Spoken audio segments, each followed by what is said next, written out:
Hey everyone, welcome back to KC3D Sparks. Today we are going to create a creepy kind of cloak statue to put in the entrance of our dungeon. And maybe some other places too, but at least in this front area here. And if you haven't seen how to create this dungeon with the door, I'll go ahead and put that link in the description below, as well as the end of the video probably. But of course, you want to make sure if you go to your scenes tab, you're working in the unit that you would prefer to work in. I'm going to be working in inches, and I also went to my display and changed the scale of my grid floor to 1/4 of an inch. With that aside, we'll go ahead and hop to this layer. So we don't have anything here yet. I have a test, but ignore that. You'll be going to most likely just an empty layer. So basically with this, we want to go ahead and do some images. So I went ahead and pulled a couple images off of Google, and that way it's just a little bit easier for me to see. So I have 2 images that you can see I already added. So if you don't have images, you'll want to go ahead and just check this box. You can hit add image, navigate to your folder wherever your pictures are, and go ahead and add that. So I've already added mine. Basically, I'm not worrying about size yet. We'll just go ahead and resize the figure once we have it back in the actual dungeon part on our first layer. We're just going to focus on the actual model. So if you have better pictures, you might be able to get like a side view and things like that. But I only have the actual angle. And you know what? Instead of front, I'm just going to probably leave this at all views. So that way I can make sure I'm looking at it. So I do have this 3/4 view in the front. So we'll go ahead and do Shift A, mesh, circle, and it'll start you off with 32 vertices. That's too many.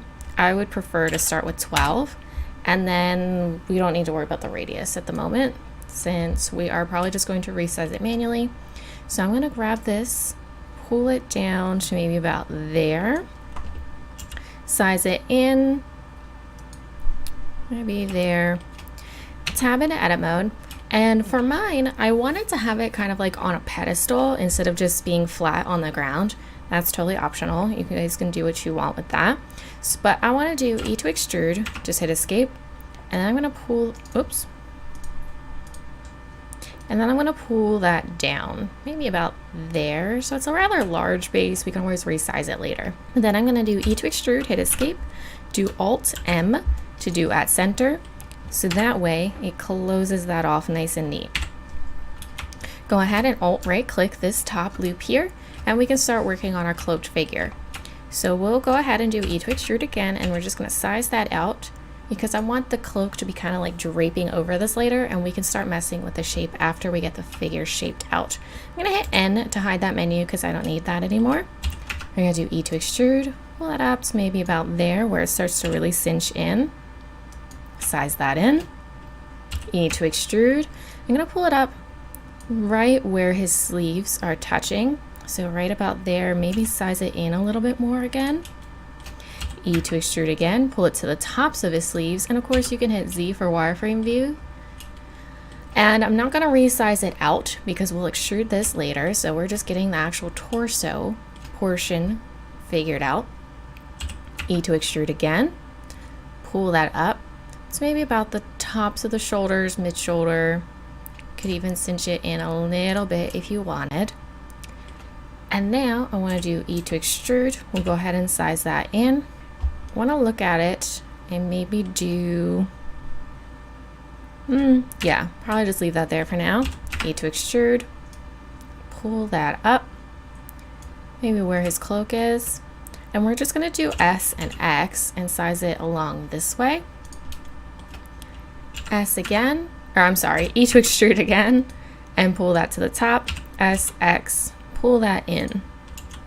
Okay, so unlike doing the Alt M for the bottom, we're gonna cinch off the top a little bit differently.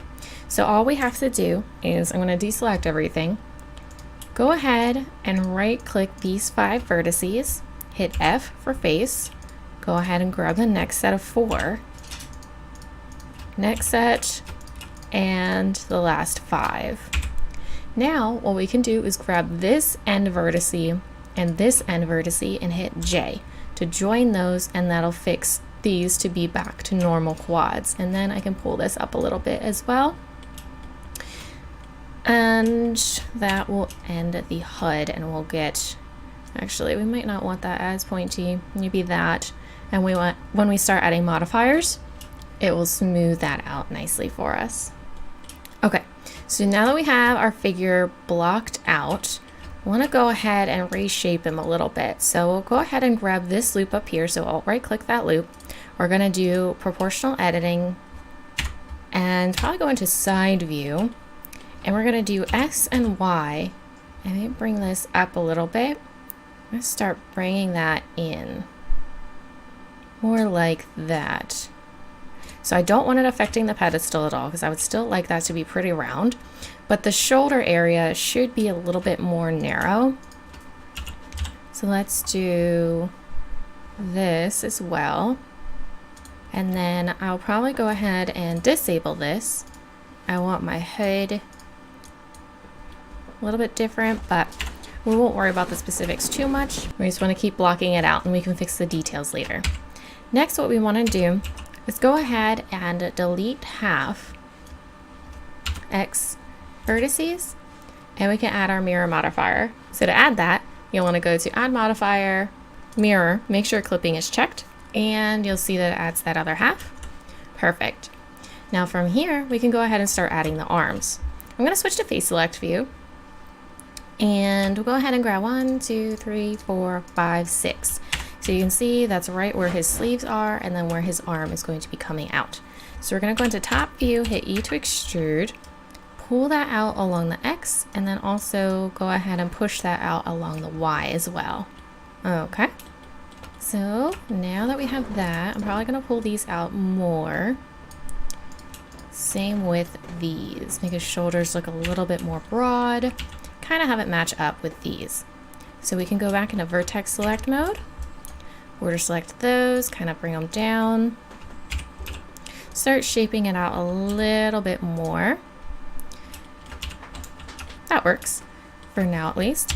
Go ahead and fix the side. So we'll need to grab these two vertices. We're gonna bring them up, as well as these two, more like that. And we can go into front view, see where these would be. So those are definitely up, and bring those up as well. Okay, so you're starting to see the basic shape of it. Let's go ahead and start framing out the hood a little bit more. So for this hood, what we want to do is start shaping out the actual frame, and then we can extrude it and push it back to get this empty space. So first, what I want to do is kind of fix this section. So we'll grab these, pull them down, and start moving them about. But you want to make sure that you're only doing the front part. So in order to not mess with the back here, you can, of course, do B for border select, grab these, and hit H to hide them so you don't have to worry about selecting them. Let's go ahead and keep grabbing these. Pull this out. Let me pull this down and over.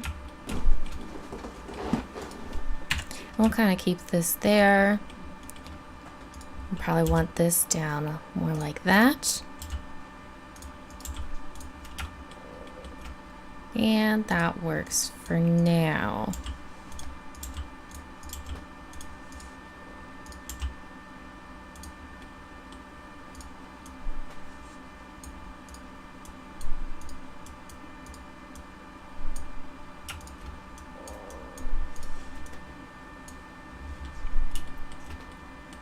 Okay, I think I want to go ahead and add our subdivision surface modifier, so that way we can start adding more detail and not worrying about how it's going to start looking. So let's go ahead, add modifier subdivision surface, and I'm going to crank that up to probably 3, just so we can start looking at it. So I'm going to unhide this. So to unhide, you want to go ahead and do Alt H to unhide whatever you had selected. And that's actually looking pretty decent. We'll want to go ahead and pull these out to be actual kind of slouching over the shoulder. And of course, we could always add another loop as well. So if you wanted, you could leave those there. Do Control R, add a loop here, and size that out. So maybe more like this. Pull these out. It starts slouching over the model itself, but you want to make sure it's not intersecting with anything. So you always want to make sure you go into side view and there's nothing going crazy, which it looks like that's working out pretty well. So that should be fine. This part, however, will need to be brought up and out instead. And then we'll want to make sure this is matching up. So we'll bring this out to match with the hood. Bring this part out to make sure it's still lining up.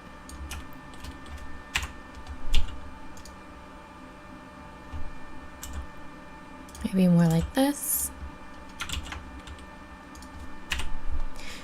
So there's definitely nothing precise that I've done so far. It's all pretty much just going off of your picture and just kind of what you would like to see essentially.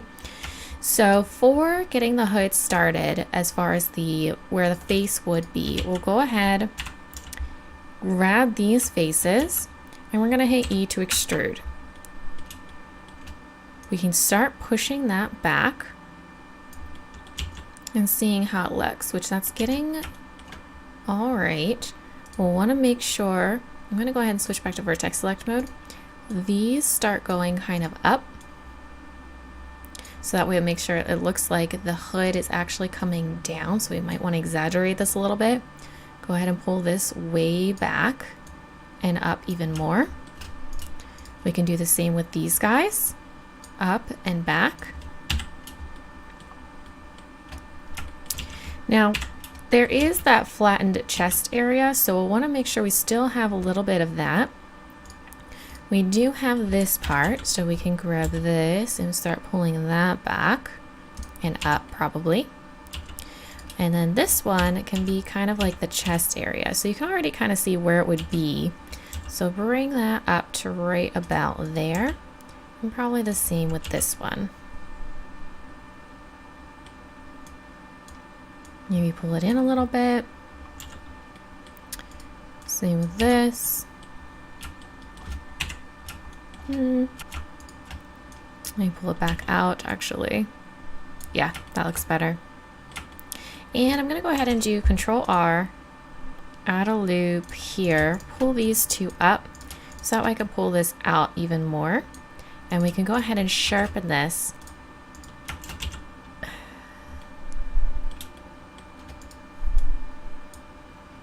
And here to start getting that separation.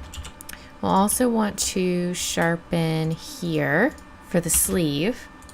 Might even want to do a little bit for the joint. Maybe not all the way, more like that. Grab this, sharpen there to make sure we get that separation, and right here. This part still looks a little funky, but we'll get back to that in a little bit. For right now, let's just go ahead and probably unsharpen it.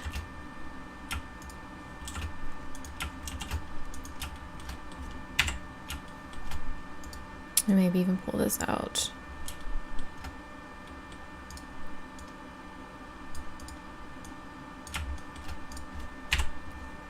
And just keep tweaking as you go.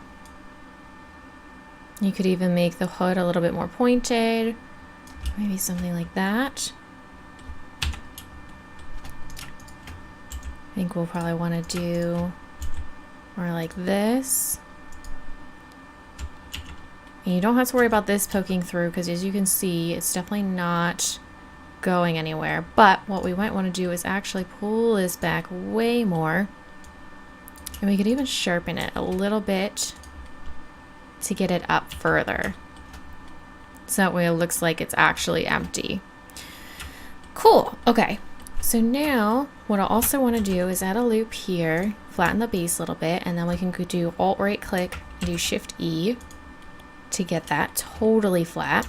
We'll do Alt right click here, Shift E, crease that one. And we can start adding in some more details. So we do want a seam where the sleeves are connected. If you just grab this loop it's not going to work properly. You can see it just kind of pushes it out. We need to add another loop here in order to make that work. So we can do Control R and push that in a little bit, probably just like that, not too dramatically. Grab these, whoops, 4 vertices again, size that in just like that. You could do a bit dramatic like that, maybe not that dramatic. Maybe unsize it, there, Shift E, and there's the proper crease. But you also notice that it adds this funky area around here. That will get fixed once we start adding in wrinkles, so don't worry about that too much yet. Okay, so we'll go ahead and start adding in some other details as well. Let's go ahead and probably just pull these out and just keep kind of going back, scrolling out, assessing how it's coming along and what details you want to add. So for me, I want to definitely add a bunch of wrinkles. So let's start focusing in on that actually. I'm going to add a loop here, scrunch it in towards this one a little bit, and then I can pull these out, maybe even crease that a little bit. And we could pull that out this way, maybe pull them up. And of course, once the mirror modifier is applied, you could always do it after. So if you wanted your wrinkles to be a little bit more unique, but that's totally up to you how you would want it to be worked out. For me, I'm not too pressed on it being totally unique on each side. I'd rather just kind of do half of it and then we can add minimal variations after the fact. We'll also want to grab these two, bring them down so his shoulder doesn't look too perfectly square. Might even draw this back a little bit, as well as this. Definitely round out the arm a teeny bit.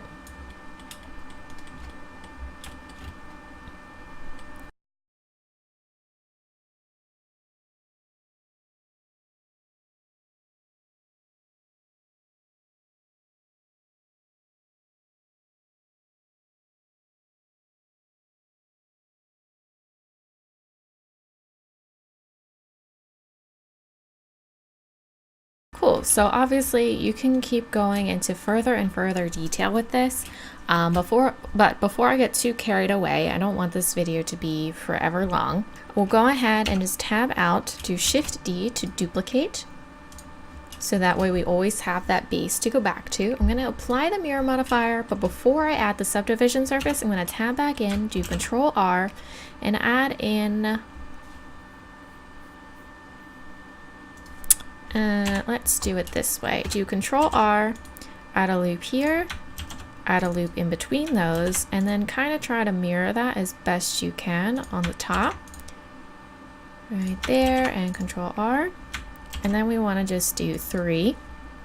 So we'll grab this loop, and this loop, and do S, and size them out like that, and then maybe even size this one a little bit more.